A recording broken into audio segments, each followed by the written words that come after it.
Hello friends, welcome to my YouTube channel. ये हमारे 5वीं वीडियो है चैप्टर फर्स्ट से। हम इम्पोर्टेंट क्वेश्चन की सीरीज़ बना रहे हैं जो बोर्ड एग्जाम्स में पूछे गए हैं। तो आज का क्वेश्चन है, शॉटकी दोष आयनिक क्रिस्टलों के घनत्व को कम करता है जबकि फ्रैंकले दोष नहीं, क्यों? ये मैंने आपको तभी भी बताया था जब मैंने शॉटकी और फ्रैंकले दोष की डेफिनेशन बताई थी, और तभी भी बताया था जब उन दोनों में अंतर बताया था। तो फिर से देख लेते हैं एक बार कि क्यों आयनिक क्रिस्टलों के घनत्व को कम करता है शॉटकी दोष और फ्रैंकले दोष जबकि नहीं करता है। क्यों करता है? क्योंकि शॉटकी दोष में धनायन और ऋणायन जो होते हैं वो क्रिस्टल जालक से बाहर चले जाते हैं। सिंपल सी बात है, अगर क्रिस्टल जालक से बाहर चले जाएंगे तो घनत्व कम होगा। लेकिन फ्रैंकले दोष में क्या होता है, जो धनायन होता है वो अपना स्थान तो छोड़ता है, अपने स्थान से क्या होता है, विस्थापित होता है, लेकिन वो क्रिस्टल जालक को छोड़ के बाहर नहीं जाता है, उसी के अंदर रहता है, बस अपना स्थान बदल देता है। तो इसलिए उसका घनत्व, क्रिस्टल का घनत्व कम नहीं होता है फ्रैंकले दोष में। एक बार अच्छे से जो लिखा है मैंने वो आंसर देख लेते हैं। क्योंकि शॉटकी दोष में कुछ धनायन तथा ऋणायन क्रिस्टल जालक से बाहर चले जाते हैं, जिससे क्रिस्टल जालक का घनत्व कम हो जाता है, जबकि फ्रैंकले दोष में धनायन अपना निश्चित स्थान छोड़कर अंतराकाशी स्थान पर चले जाते हैं, जिसके कारण क्रिस्टल के घनत्व में कोई परिवर्तन नहीं आता है। और नेक्स्ट क्वेश्चन है, ये भी पूछा जाता है, कई बार पूछा गया, टिक द करेक्ट में भी पूछ सकते हैं इसको, कि ऐसे ठोस का नाम बताइए जिसमें फ्रैंकले तथा शॉटकी दोनों प्रकार के दोष पाए जाते हैं, और वो है AgBr। हाँ, यही एक ऐसा ठोस है जिसमें दोनों प्रकार के दोष पाए जाते हैं, AgBr। और ये पूछ लेते हैं 3 नंबर में भी पूछ लेते हैं, 2 नंबर में भी पूछ लेते हैं, निम्न को उचित उदाहरणों द्वारा समझाइए। लौह चुंबकत्व क्या है? लौह चुंबकत्व क्या है? ऐसे ठोस जो चुंबकीय क्षेत्र में प्रबल रूप से आकर्षित होते हैं लौह चुंबकीय ठोस कहलाते हैं, और उनका यह गुण लौह चुंबकत्व कहलाता है। अगर ये पूछेंगे कि लौह चुंबकीय ठोस क्या होते हैं, तो ये लिखोगे, ऐसे ठोस जो चुंबकीय क्षेत्र में प्रबल रूप से आकर्षित होते हैं लौह चुंबकीय ठोस कहलाते हैं। लेकिन लौह चुंबकत्व पूछेगा तो ये डेफिनेशन लिखने के बाद ये भी लिख देना कि उनका यह गुण लौह चुंबकत्व कहलाता है।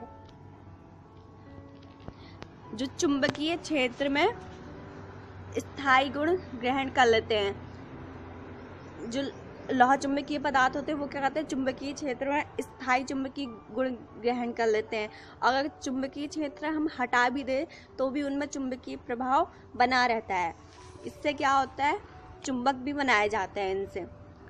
और ये इतना काफ़ी है इसके लिए। थोड़ा इसके नीचे डोमेन के बारे में बताया गया है, और डोमेन के बारे में वैसे केमिस्ट्री में तो नहीं पूछते ज़्यादा, लेकिन फिजिक्स में है। फिजिक्स में आने वाले चैप्टर में पढ़ोगे, उसमें कुछ एग्जाम्स में भी पूछते हैं कि डोमेन क्या है। तो केमिस्ट्री में भी है टॉपिक, तो मैंने थोड़ा सा इसमें भी लिख रखा है। ठोस अवस्था में लौह चुंबकीय पदार्थ के धातु आयन क्या होते हैं, छोटे खंडों में एक साथ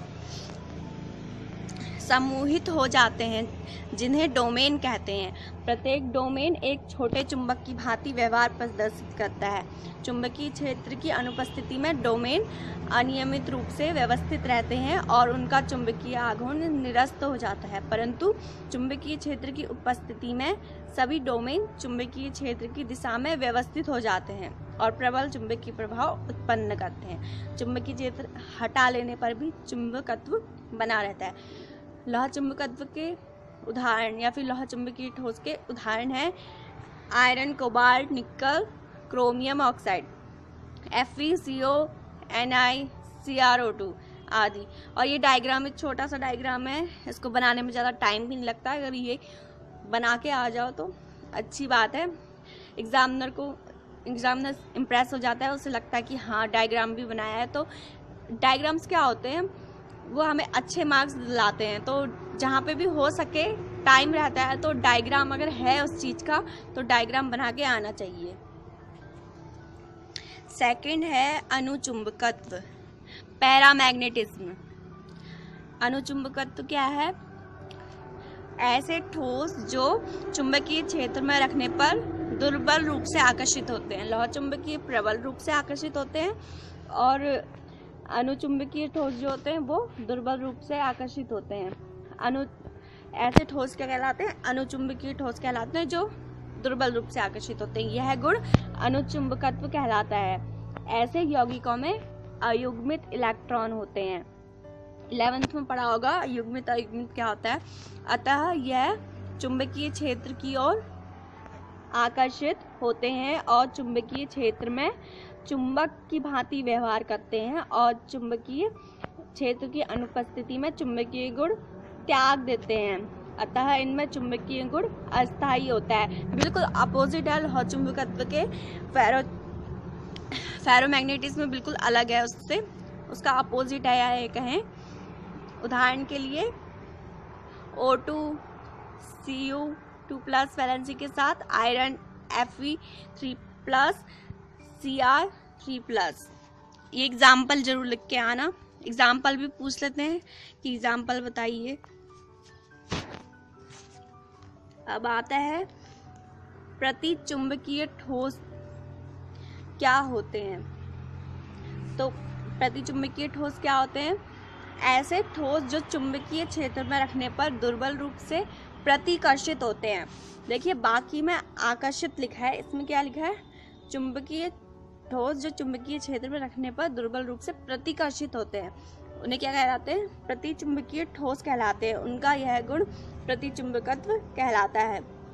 उदाहरण के लिए sodium chloride, vanadium oxide, Na और K+। अब है प्रतिलौह चुंबकत्व यानी कि एंटी फेरोमैग्नेटिज्म। इन ठोसों की संरचना लौह चुंबकीय ठोसों के समान होती है, परंतु इनके डोमेन एक दूसरे के विपरीत होते हैं।